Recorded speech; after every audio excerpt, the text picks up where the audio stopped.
Hey y'all, what's up? Hopefully this week, this video is gonna be a lot less chaotic.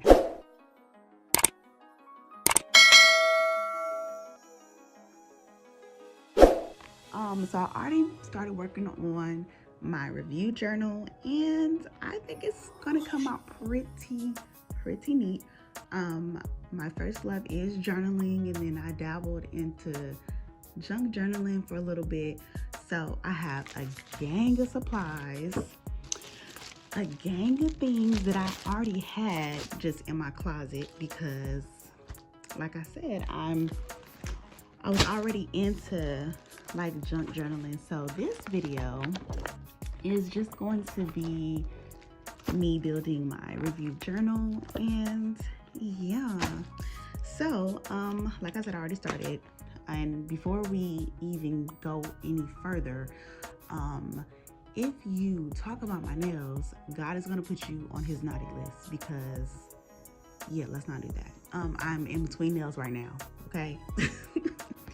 And my first page is just like my rating system, how I'm gonna be rating, or how I've always rated my books. Okay, so how I tend to rate my books is, if I give it a 1 star, I hated it, but I made it to the end.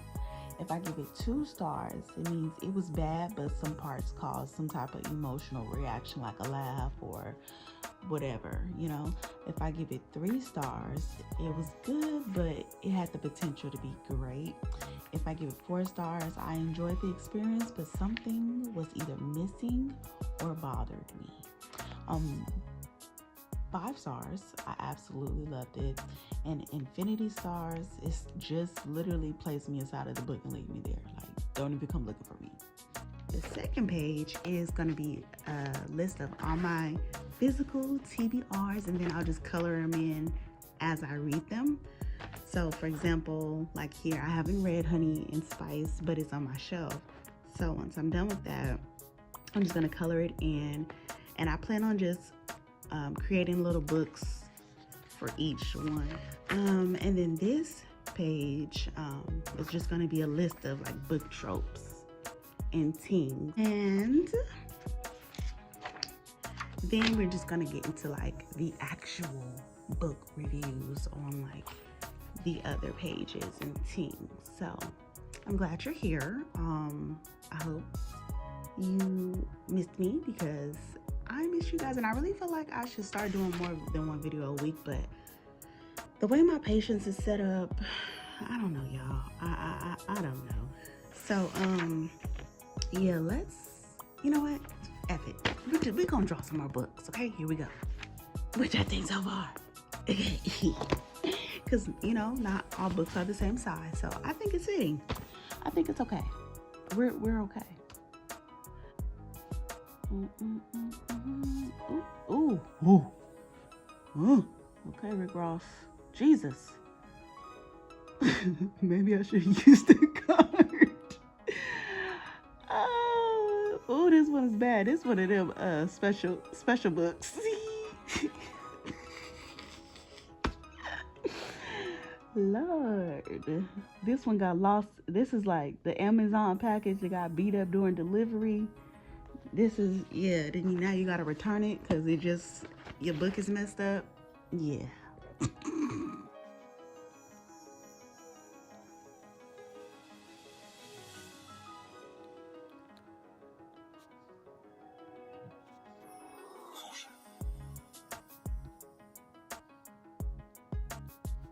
Ooh, child. These books look a little special, but this is it. This is it right here. But yeah, let's get into these book tropes. You know, and some of you might be wondering, like, why are you writing down book tropes? But the thing is, I am not good at not only memorizing tropes, but I am not good at like recognizing them. So like when I see them in books, it doesn't register like, oh, this is a trope. So I'm like, let me just go ahead and write them down, because yeah, I don't be paying attention. I'll just be reading, y'all. So let's just run through it real quick. Okay, so for my family tropes, we have found family, absent parents, sibling rivalry, single mom and dad, co-parents. Then for friends, we have friends to enemies to lovers, friends to lovers, unlikely friendship, frenemies, childhood friends to lovers, best friends, siblings, sibling, best friend, friends with benefits. This is crazy. Then we have our secrets, secret relationship, secret identity, secret past, hidden truth, secret pregnancy, secret admirer, secret child. That seems toxic. Tropes. Oh wait, no, enemies. Enemies to lovers, lovers to enemies, star-crossed lovers, bully to lover, you need help. Sports rivals, academic rivals, rival families, born rivals. Then down here we have dating and marriage, marriage pact, fake dating, arranged marriage, marriage of convenience, runaway bride, fake engagement, marriage in distress, divorce, fake fiance, betrayal / cheater. Yeah. So, that's crazy.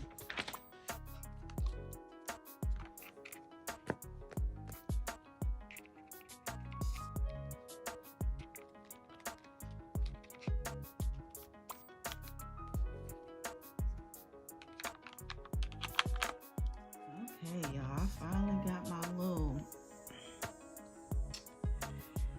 Ooh, putting it together was a mess, but nigga, we made it. Now, should I give it a little background, or am I just doing too much? Like, I don't know if I should give it a background, or if I should just put the damn sticker on the notebook right now. Maybe, like, I just gave a little cute, like, is this ugly? I hope this don't come out ugly. I'm gonna be sad. It's alright. This is my first one. So y'all can't be too but this is better. Y'all can't be too hard on me now. I'm thinking that might look a little better than this old grandma one. What y'all think? I kinda like the grandma one though. I ain't gonna lie. Granny is doing her thing. Okay, we're gonna do the grandma one. Let me stop overthinking. So, over the weekend, I went to see Inside Out, right? And I took my daughter, who is an empath, so anytime she sees somebody crying, hears somebody crying, sees somebody upset, she flips out. She don't like it. And if you ask her why she don't like it, she's not able to tell you why. She just be like, I don't know, I just don't like that shit. So yeah, I was like, okay, I'm gonna take her to Inside Out too. And before I took her up in there, I was like, oh, maybe this is not a good idea, because she might react to what's going on the screen. So we in there watching a movie or whatever, and if you don't know, the movie is about anxiety. So we in there, and she's fine, y'all. She keep asking me. She done asked me like 3 different times, when can we go? She like, when can we leave? When can we go? Is it over yet? I'm like, baby, look, we got a few more minutes. Just like, hold on. So she in there. I'm thinking she gonna cry when the main character get to tripping. Y'all, no, she was fine. Guess who was crying? It was me. Yeah, it was me. I was crying because, you know, the main character, she was dealing with anxiety, but the emotions in her mind was controlling it or whatever.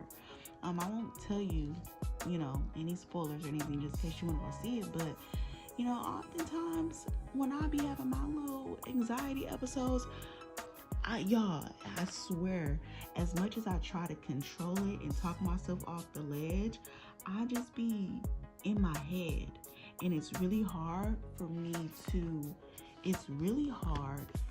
like come out of it and to like not have that fear, not have that worry, go with the flow, and just trust that everything is going to be okay.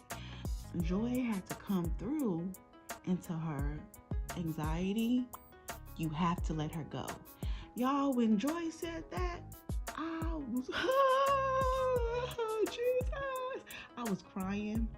I was in there boo-hooing, y'all. And I don't, you know, I was just like, ooh, I feel it in my spirit. I felt that because, you know, I just be walking around just worrying about everything, y'all. Like, just wanting things to be perfect, which causes me to just be extremely nervous for no reason, because it's like, who are you trying to be perfect for? Like, you're enough, you're okay.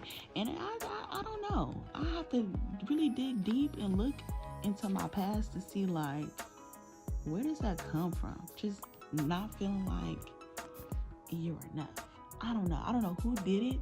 I don't know if it's my mama or my daddy. But when I find out they're getting put in an old folks home, that's for sure. Okay, so while reading The Reformatory, I felt all the things, right? There were parts in the book where I felt nervous, right? Because the book was just so intense at times. You just never know. You just never knew like what the character was going to go through next. And then there were also parts in the book where I felt happiness because, you know, certain things were happening that was like, oh, just like a sense of relief, you know? And I was like, you know, rooting for the underdog.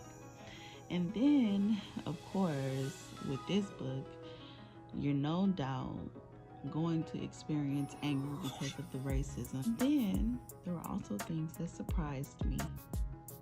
I'm like, girl, I don't know what's going on in your mind, little Miss Author lady, but you know how to write a book.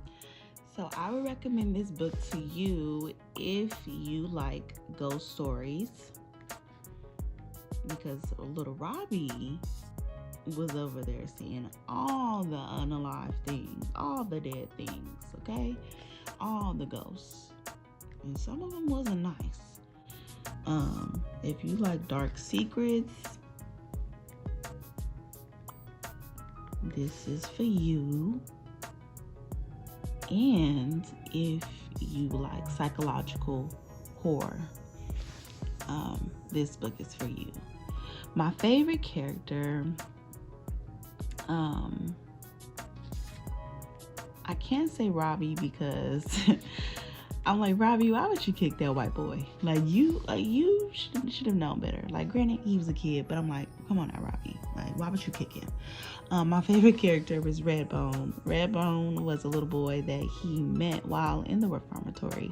And what I loved about Redbone the most was he was a ride or die. He was very loyal to his friends, even to a fault. So my favorite quote from this book is, Florida's soil is soaked with so much blood, it's a wonder the droplets don't seep between your toes with every step. And when I saw this quote, it really hit hard because it made me think of Trayvon Martin and all the others who were murdered and never got their justice. I don't like thinking about stuff like that because it just makes me sad. It makes me really, really sad. So overall, my thoughts about the reformatory is that I am just beyond impressed with the amount of details and creativity that went into the reformatory. It was just an overall easy 5 stars. Easy, hands down. The best book I've read so far in 2024. And I'm looking forward to reading more of her work because when people write books like this, I really think highly of them. And I'm like, what goes on in your mind that you can create something this like impactful, this thought-provoking? And it's funny because I told you guys I write children's books. And by no means am I saying like I'm on the level of these authors that write these type of books, but when I do book signings, often the parents will say to me like, wow, how long does it take you to write this book? And wow, I'm just so impressed. Like, and for me, it's like a good feeling. But when I read books like this, in my mind, I'd be like, I don't got nothing on them. Like, my writing skills don't got nothing on the heat that these authors be out here dropping. I'm sure if I push myself hard enough, I can write my own big girl novel one day, but I'm just happy to be a a bystander. Like, I'm impressed. How, Miss Do, you was writing like the light bill was due. How did you do it? Give me a tutorial. Give me the sauce, ma'am. So yeah, I'm hoping that I can read more for work, and it's just as amazing. I'm hoping she can become one of my favorite authors. And I'm typically not a repeat offender when it comes to authors. I'm kind of like a one and done type of girl.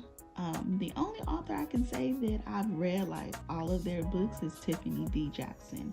There's probably like maybe one that I have not read, but she's like the only author that I can say I've read multiple books of theirs. And so I'm trying to change that. I'm trying to give people a chance. So yeah, I hope you guys enjoyed this video. I hope it wasn't as chaotic as last week's video.